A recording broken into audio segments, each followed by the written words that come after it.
Yes. तो बच्चे हमने ऑप्टिक्स खत्म कर लिए, हमारा रेडी खत्म हो गया और वेट खत्म हो गया।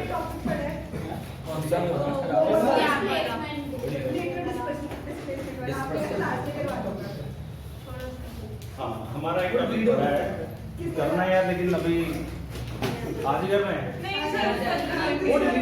मैं करा दूंगा। आज मुझे नया यूनिट शुरू करना है। यस, आज नया यूनिट हम लोग शुरू कर रहे हैं और जो हमारा वेव ऑप्टिक्स है या जो रे ऑप्टिक्स था उसमें एक टॉपिक रह गया हमारा लेटरल डिस्प्लेसमेंट। आपने क्लास 10th में कर रखा होगा कि ग्लास स्लैब लेते हैं। मैं करा दूंगा बच्चे, डोंट वरी, करा दूंगा। मैंने बोला था मैं करा दूंगा, बट अभी नहीं। ओके, अब दोबारा मत पूछना इस बारे में। यस, तो आज हम शुरू कर रहे हैं बच्चे यूनिट 7। हेडिंग बनाओ यूनिट 7।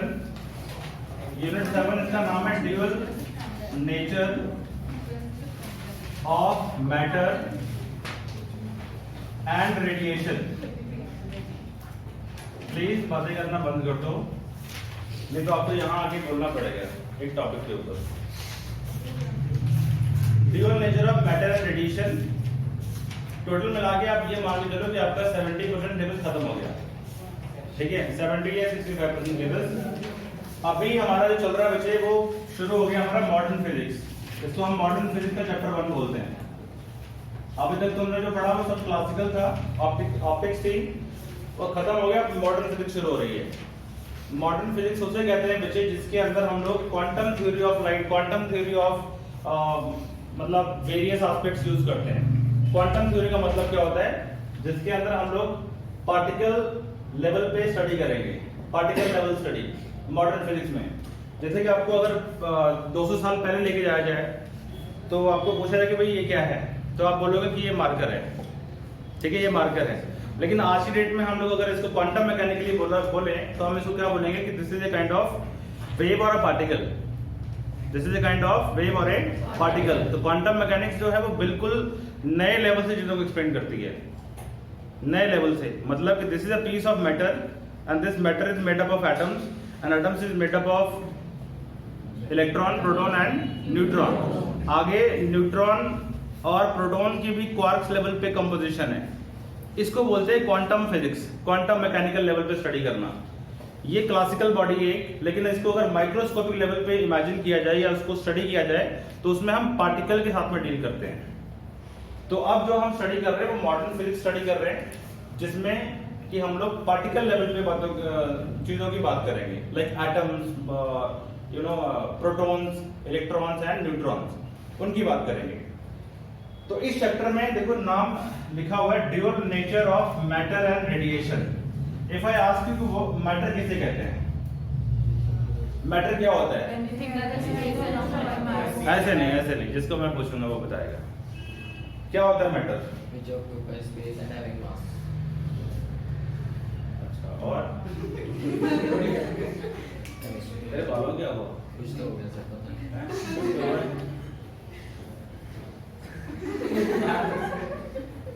बात है। यस, आप बताओ मैटर क्या होता है इसके अलावा? ये तो बच्चे क्लास 6 या 7 का बच्चा बोलेगा मैटर का ये डेफिनेशन। प्लस 2 वाला कैसे बोलेगा? तो बोल दोबारा ना बोले। यस, बोलो जल्दी बोलो। यस मानसी,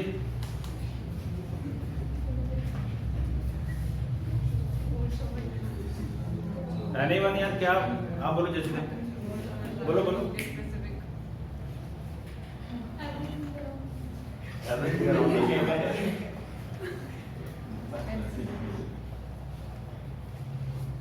क्या मैटर को हम लोग एनर्जी बोल सकते हैं? बोल सकते हैं। ये एक्सपेक्टेशन थी तुम्हारे से, क्योंकि अल्बर्ट आइंस्टाइन ने बोला था E = mc²। ये बोला उसने, वो बोलता था कि जो मास है वो एनर्जी है और एनर्जी मास है, provided the material should be having the speed of light. अगर एक मैटर को या मैटर पार्टिकल को हम स्पीड ऑफ लाइट के साथ थ्रो करते हैं तो इट बिकम्स एनर्जी। तो मैटर मतलब एनर्जी, ठीक है, मैटर मतलब एनर्जी। या आप इसको ऐसे बोल सकते हो कि मैटर जो है it is composition of atom, atoms की कॉम्पोजिशन। जैसे ये मैटर है, पीस ऑफ मैटर है, तो इसमें क्या है, बहुत सारे एटम जो है वो आपस में जुड़ के ये बना रहे हैं। या मेरी जो बॉडी है, आपकी जो बॉडी है, वो क्या है, बहुत सारे एटम से मिलके बनी हुई है, ऐसा बोलते हैं। ठीक है, तो मैटर मतलब जिसका मास और जो स्पेस ऑक्यूपाई करती हो, ये तो बहुत कॉमन बात होगी। मैटर मतलब एनर्जी भी आप बोल सकते हो उसको। ठीक है, what is mass? What is mass? दो तरह के मास होते हैं ना, एक इनर्शियल मास होता है और एक होता है नॉन इनर्शियल। उसमें 11th में हमने पढ़ा था ग्रेविटी वाले चैप्टर में, inertial and non inertial mass. Inertial and non inertial mass. क्या होता है inertial mass?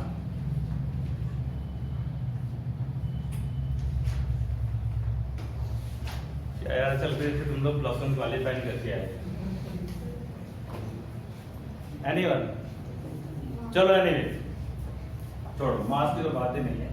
Inertial non inertial की बात प्लस वन में करेंगे, प्लस वन में बैठना तो बताऊंगा आपको। फिलहाल जो बात है, जो समझने वाली बात है कि मैटर आपको क्लियर होना चाहिए। मैटर किसे कहते हैं? मैटर मतलब कि a piece of simply a piece which is having certain mass. ठीक है, जिसके बाद में कुछ मास है। ठीक है, तो यहाँ बात कर रहे हैं dual nature of matter and radiation की।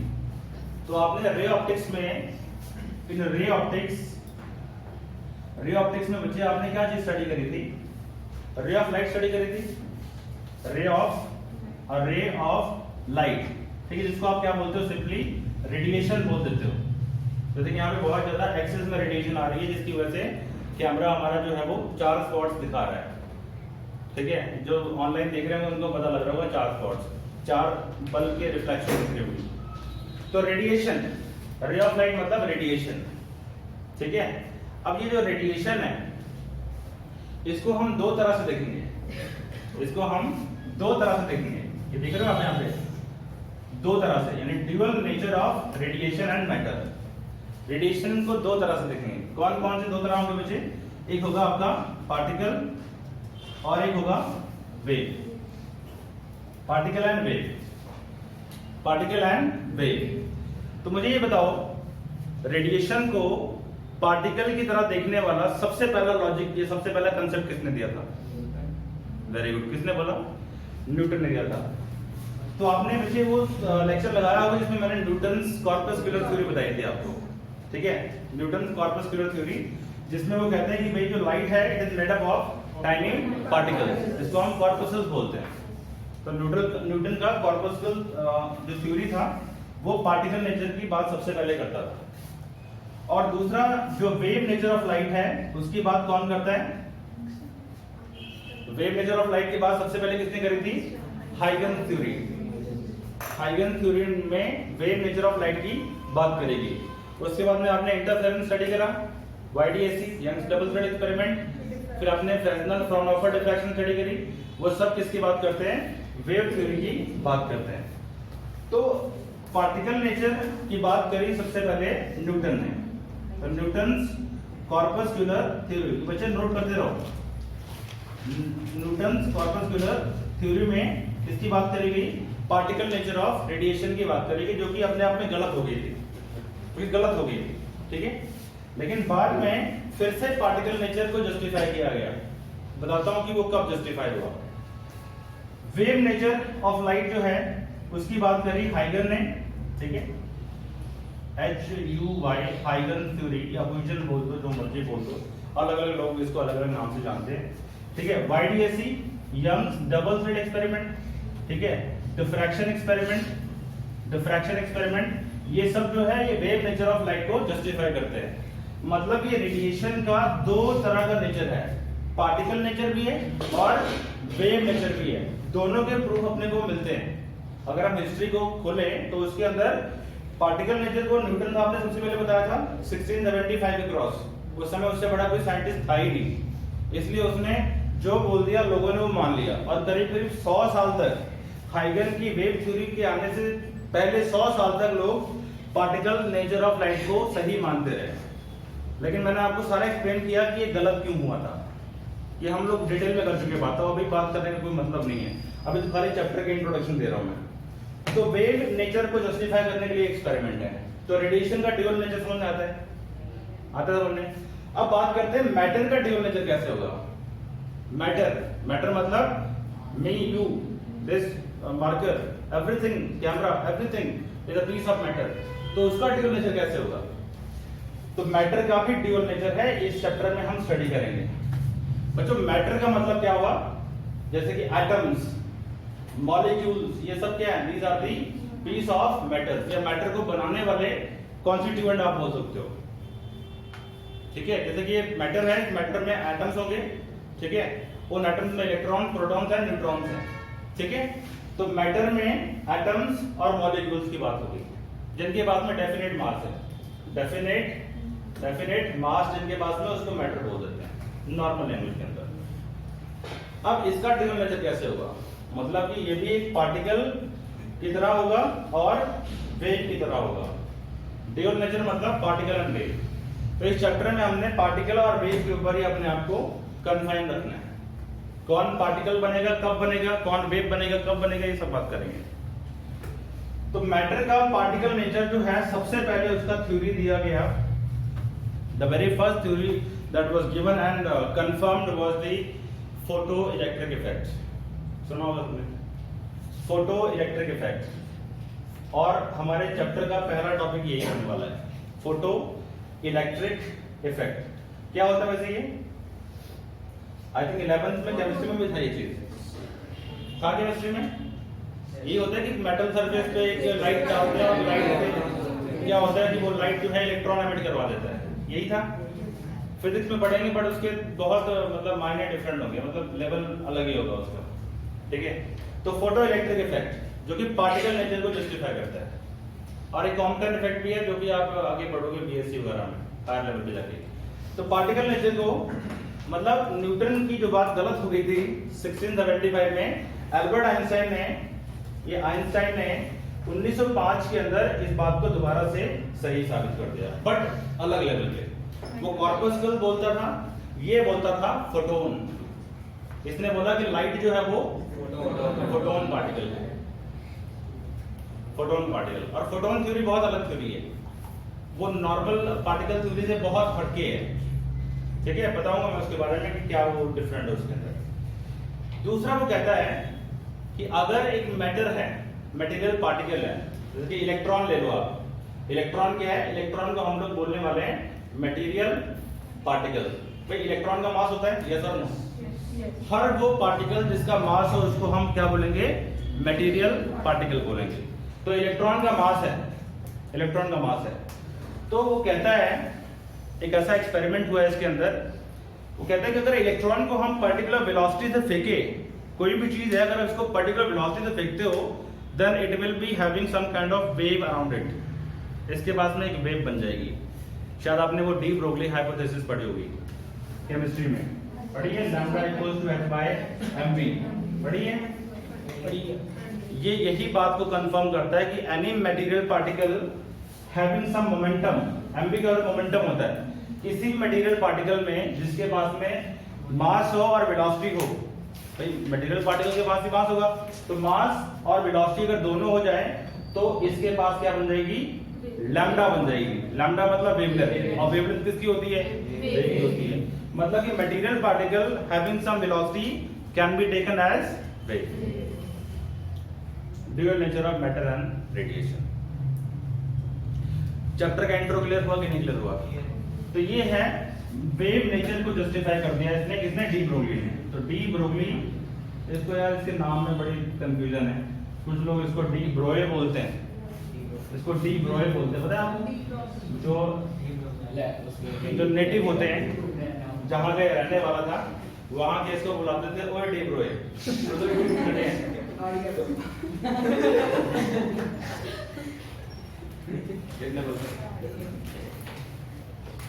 क्या नाम है यार वैसे आपका?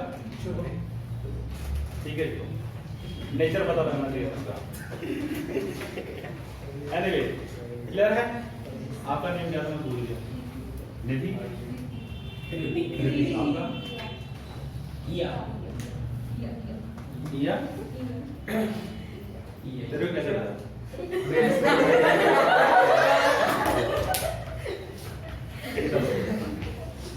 Jokes are part. देखो यहाँ पे डी ब्रोगली, सुनो बात को ध्यान से, जो डी ब्रोगली बात जो सुनो यार, जो डी ब्रोगली है यहाँ पे, उसने इस बात को जस्टिफाई किया कि कोई भी मटेरियल पार्टिकल है, अगर हम उसको वेलोसिटी देते हैं तो it can be taken as a wave, जिसका वेवलेंथ कितना होगा, लैम्डा के बराबर होगा। क्लियर है? तो ये डी ब्रोगली हाइपोथेसिस आप लोग यहाँ पे स्टडी करोगे। तो आई सपोज कि चैप्टर का इंट्रोडक्शन बहुत क्लियर हो गया है कि dual nature of matter and radiation. Matter का भी ड्यूअल नेचर होगा और रेडिएशन का भी ड्यूअल नेचर होगा। तो रेडिएशन का ड्यूअल नेचर तुम पढ़ चुके हो यार, पहले से पढ़ चुके हो कि नहीं पढ़ चुके? यस और नो? ये थ्योरी पढ़ चुके हो, वेव थ्योरी तुमने सारी पढ़ ली है, भले तुमको ना आती हो लेकिन पढ़ ली है, और बहुत अच्छे से बहुत डीपर लेवल पे बता रखी है। आप लोग इसकी रिकॉर्डिंग देख लेना, इसका यही बेनिफिट है कि आप लोग इसका मतलब रिकॉर्डिंग देख के काफी हद तक क्लैरिटी ले सकते हो। अच्छा, तो ये बच्चे हो गया इसका इंट्रोडक्शन। अब इसके अंदर जो हमारा पहला टॉपिक है, जहां से क्वेश्चन आना है, वो है फोटो इलेक्ट्रिक इफेक्ट। ठीक है, फोटो इलेक्ट्रिक इफेक्ट है, 3-4 ग्राफ होंगे, वहां से क्वेश्चन निकलता है। और एक एक्सपेरिमेंट है जो कि इलेक्ट्रॉन का वेव नेचर प्रूव करता है, जिसका नाम है जर्मर एंड डेविसन एक्सपेरिमेंट, जो मैंने यहाँ पे नहीं लिखा। इस चैप्टर का लास्ट टॉपिक है, बट वो इस साल के लिए डिलीट हो गया। आपके लिए अच्छी बात है, Germer and Davisson experiment, but उसके बिना ये चैप्टर इनकम्प्लीट है। मतलब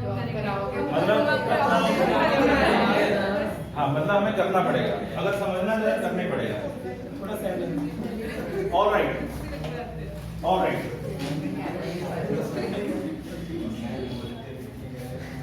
यस। तो बेटा अब मुझे लगता है कि आपको ये चीजें क्लियर हो गई है। ठीक है, अगर किसी को कोई डाउट है मन के अंदर, कोई भी कंसेप्शन में प्रॉब्लम है, प्लीज आस्क। क्योंकि चैप्टर बहुत क्लियर, बहुत इंटरेस्टिंग चैप्टर है। इसकी वेटेज 3 to 5 मार्क्स की है। इस पे क्वेश्चन फोटो इलेक्ट्रिक इफेक्ट का आता है 100% हर साल, और एक क्वेश्चन आता है जर्मर डेविसन एक्सपेरिमेंट का, तो वो कट हो गया इस साल के लिए। तो उसका क्वेश्चन भी कहीं ना कहीं पे फोटो इलेक्ट्रिक इफेक्ट में ही मर्ज होके आएगा। मतलब एक टॉपिक के ऊपर 4 से 5 नंबर का क्वेश्चन आने वाला है। तो अल्टीमेटली क्वेश्चन डिफिकल्ट आएगा, इस पे आसान नहीं आएगा। जितने भी बेवकूफ नहीं बैठे कि वो एक ही टॉपिक का क्वेश्चन आपको आसान डाल दें, आपको डीपर लेवल की अंडरस्टैंडिंग चाहिए होगी। यस, तो अब बात करेंगे बच्चे इसके अंदर। पहला टॉपिक है इस चैप्टर में, वो ये है कि किसी भी मेटल से, what are metals by the way?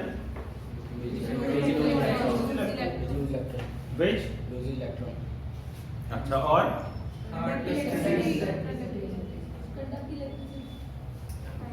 Physics वाला आंसर दिया, गुड, आई लाइक इट। देखो मेटल जो होते हैं उसमें भी आंसर है।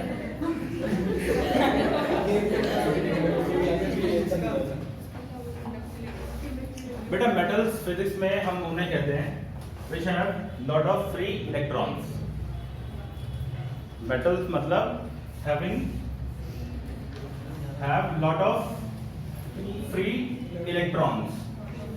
अब what do you actually mean by the term free electron? क्या मतलब होता है फ्री इलेक्ट्रॉन का? एक्स्ट्रा इलेक्ट्रॉन मतलब मोशन में जो यूज कर सकते हैं, यही है।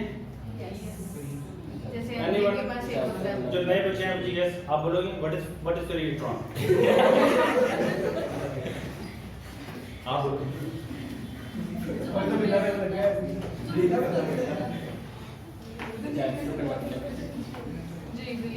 बेटा फ्री इलेक्ट्रॉन का मतलब, जो फ्री इलेक्ट्रॉन है वो वाले इलेक्ट्रॉन होते हैं जो एटम के बिल्कुल लास्ट में, जो वैलेंस शेल इलेक्ट्रॉन होते हैं, उनको हम क्या बोलते हैं? Relatively less tightly bound to the nucleus, जो कि न्यूक्लियस के साथ में बहुत हल्के से बॉन्डेड होते हैं। मतलब उनको अगर हम हल्की सी एनर्जी प्रोवाइड करें तो वो ऑर्बिट से बाहर निकल जाते हैं, जिसको आप आयनाइजेशन पोटेंशियल पढ़ते थे शायद केमिस्ट्री में। आयनाइजेशन एनर्जी, अगर हम उसको एनर्जी देते हैं बच्चे, ठीक है, which is equal to the ionisation energy, तो इलेक्ट्रॉन जो है ऑर्बिट से बाहर निकल जाता है। and then it becomes complete free electron. ठीक है, then it becomes complete free electron. लेकिन ये फ्री इलेक्ट्रॉन होते हैं ये कहाँ पे होते हैं? ये मेटल के अंदर रहते हैं, मेटल से बाहर आने के लिए फ्री नहीं है. They are moving randomly inside the metal surface. Metal surface के नीचे इधर उधर दौड़ रहे होते हैं at room temperature. क्योंकि रूम टेम्परेचर पे इनको एनर्जी मिलती है which is equal to what? 3/2 kBT. ठीक है, याद आ रहा है? बोल्ट्जमैन थ्योरी थर्मोडायनामिक्स के बाद काइनेटिक थ्योरी ऑफ गैसेस में this is kB is called Boltzmann constant. T is the temperature, absolute temperature. ठीक है, तो टेम्परेचर पर्टिकुलर टेम्परेचर पे जो इलेक्ट्रॉन के पास में काइनेटिक एनर्जी होती है ये उसका एक्सप्रेशन है. ठीक है, जिसको आप थर्मल एनर्जी बोल देते हो. अब जो इलेक्ट्रॉन है मेटल के अंदर, ये मैं यहाँ पे मेटल बनाता हूँ एक, इसके अंदर बच्चे ये इलेक्ट्रॉन है जो कि इसके अंदर बाउंडेड है. ये इलेक्ट्रॉन्स है, ऐसे यहाँ पे बहुत सारे इलेक्ट्रॉन होंगे, मैं सारे तो बना नहीं सकता. तो ये इलेक्ट्रॉन है विच आर फ्री, जो कि रैंडमली इधर उधर मूव कर रहे हैं. कोई इधर भाग रहा होगा, कोई इधर भाग रहा होगा, है ना, इस तरह से अनकंट्रोल्ड वे में भाग रहे होंगे because they have got this much energy at room temperature. जो भी आप डीलिंग करने वाले हो वो रूम टेम्परेचर पे तो डील करोगे. कुछ भी है XYZ, कुछ भी है, ये सब रूम टेम्परेचर पे है. तो उस रूम टेम्परेचर पे जो ये इलेक्ट्रॉन्स हैं दे आर रैंडमली मूविंग, ठीक है, सच दैट इनका नेट ड्रिफ्ट वेलोसिटी 0. याद आ रहा है? अब ड्रिफ्ट वेलोसिटी क्या है यहाँ पे, यूनिट 2 में भी पढ़ा था हमने कि net velocity is 0. That is why we say that there is no net current. There is no net current, but if you apply potential difference, then current flow होगा. Okay. अब देखो, सपोज करो आपको इस इलेक्ट्रॉन को कहाँ निकालना है? बाहर निकालना है. तो मुझे बताओ ये जो इलेक्ट्रॉन है यहाँ पे, ये जो इलेक्ट्रॉन है, आप ये बताओ मुझे किस इलेक्ट्रॉन को बाहर निकालना ज्यादा आसान होगा? जो इलेक्ट्रॉन सरफेस पे रखे हुए हैं. तो ये सरफेस है बेसिकली, ये मैंने थोड़ा बड़ा बना दिया यहाँ पे. ये सरफेस है और ये अंदर बल्क में जा रहे हैं. ये पीस ऑफ मेटल है, ये हम बल्क में चले गए, यहाँ बहुत सारे इलेक्ट्रॉन्स घूम रहे हैं.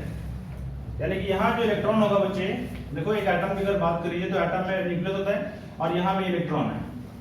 अब तुम केमिस्ट्री में क्रिस्टल लैटिस वगैरह स्टडी करते हो, तो यहाँ पे एक और एटम होगा, ठीक है, और इस एटम का ये जो इलेक्ट्रॉन है, इस इलेक्ट्रॉन को ये भी खींच रहा होगा अपनी तरफ और ये तो खींच ही रहा है. ऐसे एक और लैटिस का एटम होगा, वो भी इसका उसका न्यूक्लियस इसको खींच रहा होगा अपनी तरफ. तो एक इलेक्ट्रॉन पे बहुत सारे एटम के न्यूक्लियस अपनी फोर्स लगा रहे होते हैं. तो जितना हम बल्क में जाएंगे, बल्क मतलब जितना डीप में जाएंगे, उतना इलेक्ट्रॉन पे चारों ओर से न्यूक्लियस का इफेक्ट बढ़ता जाता है. तो उसको निकालना डिफिकल्ट हो जाएगा.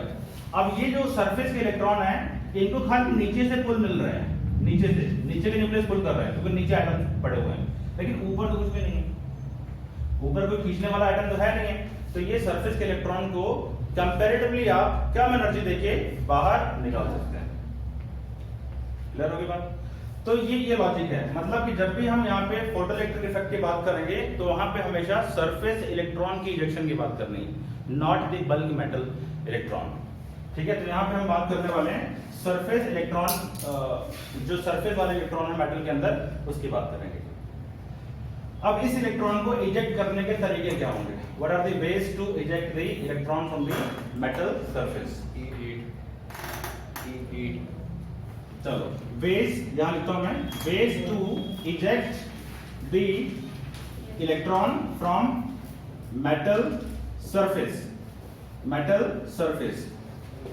बच्चे पहले नंबर पे आता है बाय हीट, या इसको हम बोल सकते हैं थर्मियोनिक एमिशन. थर्मियोनिक एमिशन का मतलब हुआ कि आप थर्मल एनर्जी दो, बाहर से कुछ हीट करके एनर्जी दो. तो आपने यहाँ से हीट डाली बच्चे, तो जो हीट आए, हीट से जो एनर्जी मिलती है यहाँ पे, एक हीट से एनर्जी मिली है इसको. तो अगर ये एनर्जी, अब एक कंसेप्ट है यहाँ पे मैं आपको बता देता हूँ. एक कंसेप्ट है बच्चे जिसको हम बोलते हैं वर्क फंक्शन. सुना है इसके बारे में? वर्क फंक्शन बच्चों, इसको हम लोग W0 से डिनोट करते हैं और समटाइम इसको 5 से डिनोट करते हैं. तो जो इलेक्ट्रॉन सरफेस के नीचे है, सरफेस के नीचे है, ये कहीं ना कहीं पे सरफेस से बाहर आना चाहता है लेकिन आ नहीं पाता है। जैसे ये इलेक्ट्रॉन सरफेस से, यहाँ से इलेक्ट्रॉन जैसे बाहर निकलता है तो बड़े विलापन यहाँ इलेक्ट्रॉन गायब, तो यहाँ पे क्या है, पॉजिटिव चार्ज है, यस और नो। लेकिन ये पॉजिटिव चार्ज वापस उठा के इसको खींच लेता है, कहता है भाई तू बाहर नहीं जाएगा, तू मेरे घर में रहेगा। ये बाहर जाना चाहता है, इलेक्ट्रॉन बाहर गया, तुरंत इसने यहाँ पे पॉजिटिव चार्ज बना और ये वापस इसको पुल बैक कर लेता है। अल्टीमेटली कहने का मतलब ये हुआ कि यहाँ पे एक पोटेंशियल बैरियर है, सरफेस पे क्या है, एक पोटेंशियल बैरियर है जिसको आप इक्विपोटेंशियल सरफेस पढ़ते थे।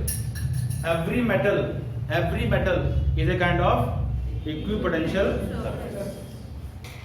इलेक्ट्रोस्टैटिक्स में इक्विपोटेंशियल सरफेस में ये बताया था मैंने आपको। Any metal of any shape is an example of equipotential surface. तो यहाँ पे एक पोटेंशियल बैरियर होता है, इस बैरियर को क्रॉस करने के लिए आपको एक्स्ट्रा एनर्जी देनी पड़ती है, एंड दैट एक्स्ट्रा एनर्जी को आप केमिस्ट्री में एडिशनल एनर्जी बोल दो, फिजिक्स में उसको हम वर्क फंक्शन बोलते हैं। क्या होती है? It is the minimum amount, लिख लो, minimum amount of energy required to eject an electron from the metal surface. मुझे ये लाइन बहुत इंपॉर्टेंट है, मेटल सरफेस, खाली मेटल लेके नहीं छोड़ना, मेटल सरफेस लिखना जरूरी है क्योंकि हम सरफेस की बात करेंगे। फोटोइलेक्ट्रिक इफेक्ट एक सरफेस फिनोमेना है। दोबारा बताता हूँ, minimum amount of energy required to eject the electron from the metal surface. अब जैसे कि ये मेटल है, कमरा एक मेटल है, यहाँ पे ये पहली रो में ये इलेक्ट्रॉन बैठे हुए हैं सारे, उसके बाद दूसरे इलेक्ट्रॉन बैठे हैं, उसके बाद तीसरे रो में और इलेक्ट्रॉन बैठे हैं, बड़े बड़े इलेक्ट्रॉन, ठीक है। ओके, तो यहाँ जो इलेक्ट्रॉन बैठे हैं, अगर कोई बंदा बाहर जाता है, मान लो मेरे तरह आगे, ठीक है, और वो निकालना चाहते हैं, तो लास्ट वाले इलेक्ट्रॉन को निकालने के लिए उन्हें इन सब को हटाना पड़ेगा, तब वो उनको निकाल सकते हैं। मैं बात कर रहा हूँ, कोई बात नहीं। ओके, अगर तुमको निकालना है यहाँ से, तुमको निकालना है तो वो तो मैं भी निकाल सकता हूँ। चलो, कहने का मतलब ये है कि जो फ्रंट रो पे जो इलेक्ट्रॉन्स होंगे, जो सरफेस पे इलेक्ट्रॉन्स हैं, उनको निकालना आसान है रिलेटिवली, लास्ट वाले को निकालना मुश्किल होगा। ओके, बात बस इतनी सी है और ज्यादा नहीं। तो minimum energy required to eject the electron from the metal surface, तो आपको मैं कम से कम एनर्जी देके बाहर कर सकता हूँ, बट लास्ट वाले को एनर्जी ज्यादा देनी पड़ेगी। ओके, कोई डाउट इसमें? अब देखो, किस मेटल के लिए वर्क फंक्शन लोवेस्ट होता है? एक नंबर में क्वेश्चन आया था जेईई मेंस में, ऑप्शन थे वहां पे कि किस इलेक्ट्रॉन के लिए, मतलब किस मेटल के लिए वर्क फंक्शन मिनिमम होता है? गुड, कितना होता है?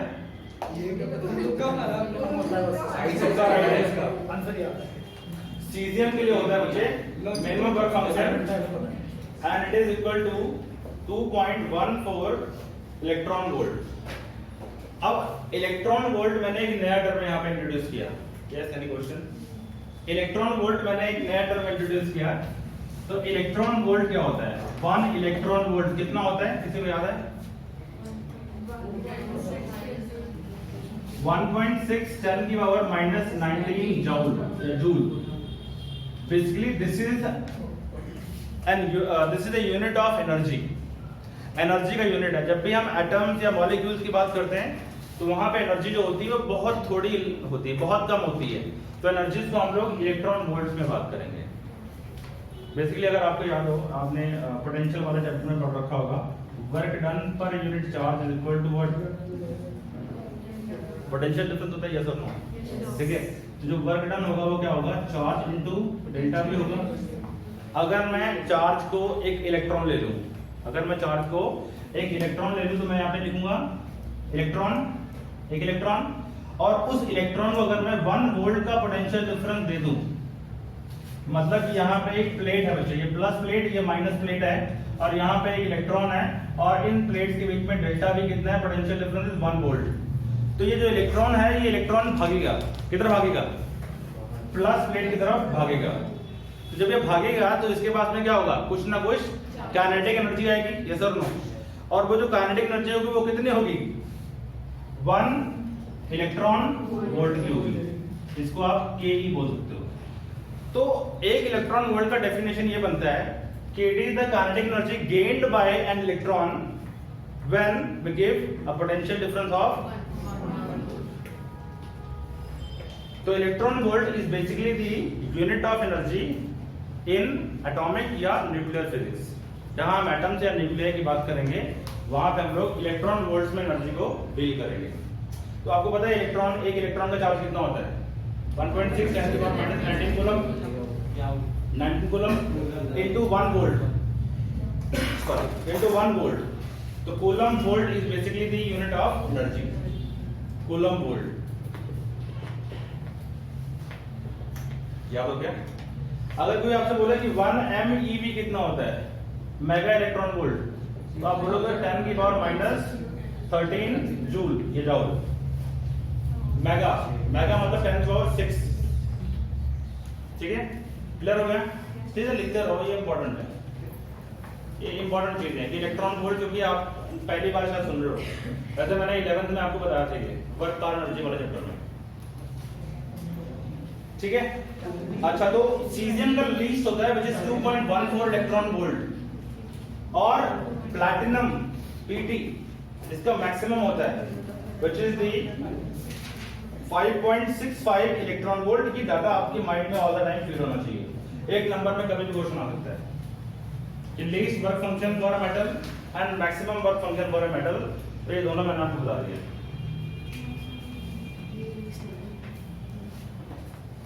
या अगर आपको कोई क्वेश्चन दे दे कि आपको एक डाटा दिया हुआ है, डाटा दिया हुआ है, मेटल ए है, मेटल बी है, मेटल सी है, डी है, ई है, उन सब में आपको वर्क फंक्शन दे दिया जाता है 1 2 3 4 5 इलेक्ट्रॉन वोल्ट, और तुमसे क्वेश्चन पूछे कि which metal would you select for photoelectric effect, आप वो सेलेक्ट करोगे जिससे इलेक्ट्रॉन इंजेक्शन इजीएस्ट हो। तो इलेक्ट्रॉन इंजेक्शन किस में इजीएस्ट होगी, जिसमें वर्क फंक्शन कम होगा, और जिसका वर्क फंक्शन कम होगा उसको हम हाईएस्ट फोटो सेंसिटिव बोलेंगे, हाईएस्ट फोटो सेंसिटिव। कम लाइट नहीं, कम एनर्जी वाली लाइट को यूज करके इंजेक्शन करवा सकते हैं। क्लियर है? इसमें कोई डाउट? कोई डाउट?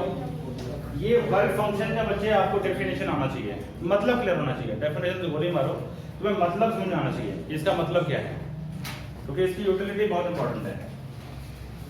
तो भाई हम लोग हीट एनर्जी देके इलेक्ट्रॉन की एमिशन करवा सकते हैं, और जो इलेक्ट्रॉन बाहर निकलेगा, जो इलेक्ट्रॉन बाहर निकलेगा उस इलेक्ट्रॉन को हम बोलेंगे थर्मियोनिक इलेक्ट्रॉन, या थर्मियन बोल देते हैं, थर्मियन, ठीक है, क्योंकि वो थर्मल एनर्जी से निकला हुआ है। Is it okay? ठीक है, आप लिख सकते हो अपनी लैंग्वेज के अंदर कि when we supply heat to the metal surface then surface electron may come out as a result of heat energy, and those electrons will be called thermions, क्योंकि उनको हीट ने जनरेट कराया या हीट ने generate किया है। Okay, next, बहुत interesting और बहुत इजी चैप्टर है। मॉडर्न फिजिक्स है ही बहुत आसान है, आसान वाकई में आसान है। The time is now.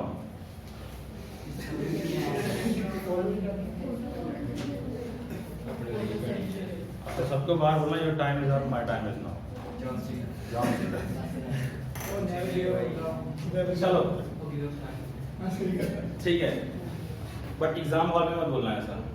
मैं तो मैंने कहा था फिर दिखाता तेरे को। यस, ये पता लग गया आपको?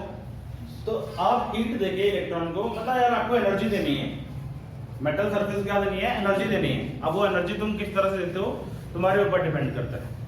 तो एक तो तरीका हो गया ये। दूसरा तरीका है photo electric emission, photo electric emission. बहुत फेमस है और यही हम लोग यहाँ पे स्टडी करने वाले हैं। मतलब कि अगर आपके पास में एक मेटल सरफेस है और यहाँ पे इलेक्ट्रॉन बचे ये बैठे हुए हैं, देखो सारे डर के बैठे हुए हैं सारे इलेक्ट्रॉन, और यहाँ पे हमने एक सुटेबल फ्रीक्वेंसी का क्या डाला, लाइट डाला। ये लाइट रेडिएशन है, this is a light radiation. जरूरी नहीं कि विजिबल लाइट हो, it could be any energy radiation, it could be UV, it could be X ray, any, ठीक है। बट मैं लाइट ले रहा हूँ यहाँ पे। तो लाइट मतलब यहाँ पे फोटोन पार्टिकल, लाइट मतलब फोटोन पार्टिकल। इसके बारे में डीप में चलेंगे कि फोटोन क्या होते हैं, इनके प्रॉपर्टीज क्या होती हैं, वो सब पढ़ाऊंगा आपको मैं। तो जब ये light of suitable frequency, light of suitable frequency जब यहाँ पड़ती है तो देयर इज अ पॉसिबिलिटी कि इलेक्ट्रॉन यहाँ पे बाहर निकल जाए। इलेक्ट्रॉन यहाँ पे इजेक्ट हो गया, इलेक्ट्रॉन इजेक्ट हो गया।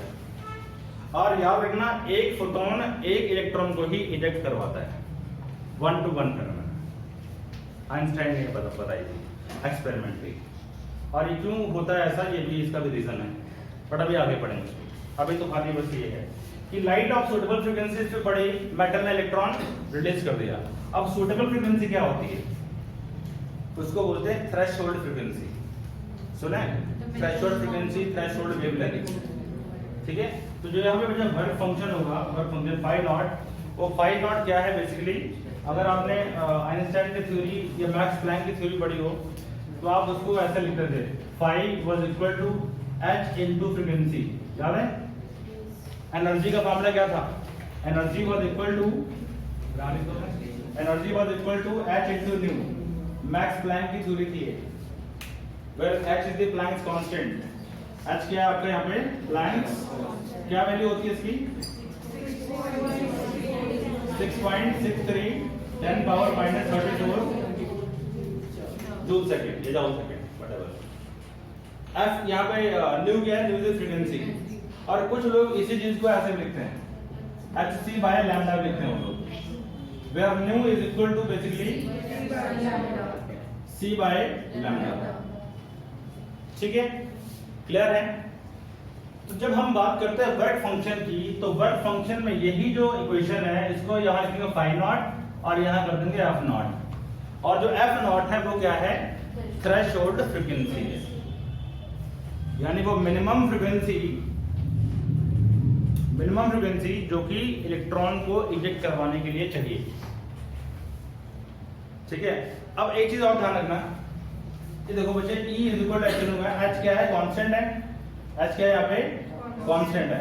इसका मतलब ये होता है कि जो एनर्जी है वो कहीं ना कहीं पे फ्रीक्वेंसी के डायरेक्टली प्रोपोर्शनल है और वेवलेंथ के इनवर्सली प्रोपोर्शनल है। शॉर्टर वेवलेंथ मोर एनर्जी, मोर फ्रीक्वेंसी मोर एनर्जी, जो मर्जी देख लो आप। तो यहाँ पे जब लाइट हम डालते हैं बच्चे, तो लाइट की जो फ्रीक्वेंसी होती है वो क्या होती है जनरली,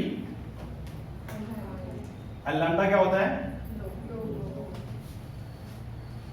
ये कंडीशन है। हाई फ्रीक्वेंसी मतलब हाई एनर्जी का रेडिएशन यहाँ पे डालेंगे और वो इलेक्ट्रॉन जो बंधा हुआ है उसको उतनी वर्क फंक्शन दे देगा कि वो इलेक्ट्रॉन बाहर जंप करके आ जाएगा। ये इसका थ्योरी है, ये कंसेप्ट है, ओके। तो low frequency and high frequency and low wavelength, clear है, ये प्लैंक्स थ्योरी है, ओके। टाइम देख रहे हो, मैं भी देख रहा हूँ। अच्छा, तो यहाँ भी इलेक्ट्रॉन क्या हो गया, बाहर निकल गया, इलेक्ट्रॉन क्या हो गया, बाहर निकल गया। और ये इलेक्ट्रॉन जो बाहर निकला है इसको हम बोलेंगे फोटो इलेक्ट्रॉन। क्या बोलेंगे, क्यों ऐसा बोलते हैं, बिकॉज इसको फोटोन ने इजेक्ट करवाया है। Electron which is ejected by a photon is called photoelectron, ठीक है। और यहाँ जो बच्चे ये जो मिनिमम फ्रीक्वेंसी है न्यू नॉट, इसको मैं लिख रहा हूँ यहाँ पे, this is the minimum frequency below which no photo, note कर लो बहुत इंपॉर्टेंट है यहाँ पे, below which no photo emission is possible, below which no photo emission is possible, इसको हम बोलते हैं threshold frequency, threshold frequency, new not. क्या बोलेंगे इसको? Threshold frequency, new not. Minimum frequency जिसके नीचे कोई भी फोटो इलेक्ट्रिक एमिशन पॉसिबल नहीं है। ठीक है, तो आपको इस फ्रीक्वेंसी से ज्यादा फ्रीक्वेंसी को चूज करना पड़ेगा। यानी जो भी आप यहाँ पे रेडिएशन यूज कर रहे हैं एमिशन के लिए, उस फ्रीक्वेंसी, उस रेडिएशन का फ्रीक्वेंसी थ्रेशोल्ड से हमेशा ज्यादा होना चाहिए, नहीं तो एमिशन नहीं होगा।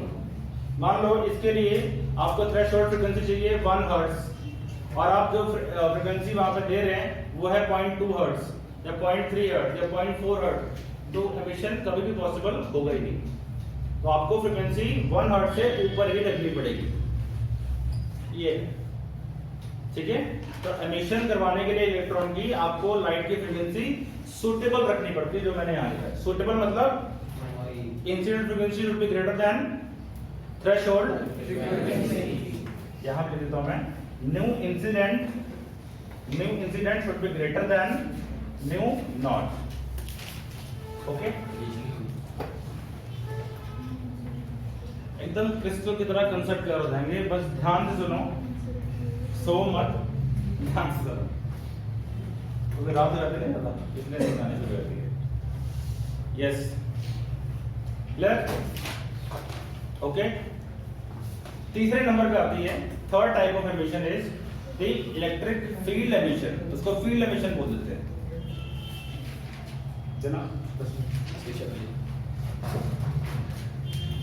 Third is the field emission. यहां लिखता हूं मैं, yes, third type of emission is field emission. हाँ, इलेक्ट्रिक फील्ड एमिशन, इसको फील्ड एमिशन भी कहते हैं। अब ये फील्ड एमिशन क्या है, बस ये लास्ट है, इसके बाद चैप्टर को मतलब आज के लेक्चर को खत्म करेंगे यहाँ पे। फील्ड एमिशन, फील्ड एमिशन का मतलब हो गया कि आप इलेक्ट्रॉन की एमिशन करवा रहे हैं by applying some kind of electric field. अब मैं आपको बोलता हूँ कि यहाँ पे ये मेटल प्लेट्स हैं और आपने इसको दिया प्लस चार्ज, इसको दिया आपने माइनस चार्ज, वही इलेक्ट्रोस्टैटिक वाला फंडा लगाएंगे डायलेक्ट्रिक ब्रेकडाउन का। आपको पता है यहाँ पे एक मेटल है और यहाँ पे सरफेस पे कौन बैठा है? इलेक्ट्रॉन बैठा हुआ है। ठीक, आपको इतना पता होगा कि यहाँ पे इलेक्ट्रिक फील्ड एग्जिस्ट करेगी, ये ई नॉट प्लस से माइनस की तरफ होगी। अब ये इलेक्ट्रिक फील्ड में, यहाँ इलेक्ट्रिक फील्ड में एक होती है एनर्जी, वो एनर्जी कितनी होती है? 1/2 एप्सिलॉन नॉट ई का स्क्वायर। याद आ रहा है? कैपेसिटर वाले चैप्टर में पढ़ा था, एनर्जी डेंसिटी बोलते हैं इसको, एनर्जी पर यूनिट वॉल्यूम, यानी स्क्वायर ऑफ इलेक्ट्रिक फील्ड के प्रोपोर्शनल होती है। जितना इलेक्ट्रिक फील्ड पावरफुल होगा, स्ट्रांग होगा, उतनी एनर्जी भी ज्यादा होगी। तो ये एनर्जी जो है इलेक्ट्रिक फील्ड से मिल जाएगी। आप यहाँ पे एक पोटेंशियल डिफरेंस सोर्स लगा दो, वहां से ऐसे उसको घुमाते जाओ, नॉब होती है, नॉब घुमाते जाओगे, चार्ज लेवल बढ़ेगा, उससे इलेक्ट्रिक फील्ड बढ़ेगी। इलेक्ट्रिक फील्ड बढ़ेगी तो क्या होगी? एनर्जी भी बढ़ेगी, और जितनी एनर्जी बढ़ेगी, अगर एनर्जी बढ़ते बढ़ते वर्क फंक्शन के बराबर या उससे ऊपर चली गई तो ये इलेक्ट्रॉन क्या करेगा?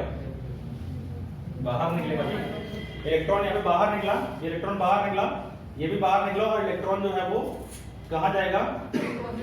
पॉजिटिव की तरफ भागेगा, निकलेगा बाहर, लेकिन ये किधर जाएगा? इलेक्ट्रॉन इस तरफ निकल के भागेगा, पॉजिटिव पोटेंशियल वाले प्लेट की तरफ। तो इस तरह से जो इलेक्ट्रॉन निकला है उसको हम क्या बोलते हैं कि it is the electron ejected with the help of the photo electric field. तो यहाँ पे हुआ क्या? बेसिकली डाइलेक्ट्रिक ब्रेकडाउन हुआ, डाइलेक्ट्रिक ब्रेकडाउन हुआ। ठीक है, डाइलेक्ट्रिक ब्रेकडाउन हो गया, इलेक्ट्रॉन बाहर निकल गए। ठीक है, तो ये इसका इलेक्ट्रॉन एमिट करवाने के तरीके हैं। एक और तरीका होता है बट वो आपके सिलेबस में नहीं है, तो उसकी बात नहीं करेंगे। ये 3 है, और जो हमारा सिलेबस है मेनली वो ये है, ये हमारा सिलेबस है। सेकंड पॉइंट, ये सब जो है वो बाहर की चीजें थी आपको, लेकिन तभी बताया मैंने, जो सिलेबस है आपका फोटो इलेक्ट्रिक इफेक्ट है। ओके, तो हम लोग फोटो इलेक्ट्रिक इफेक्ट कल शुरू करते हैं और कल डिटेल में करेंगे इसके बारे में।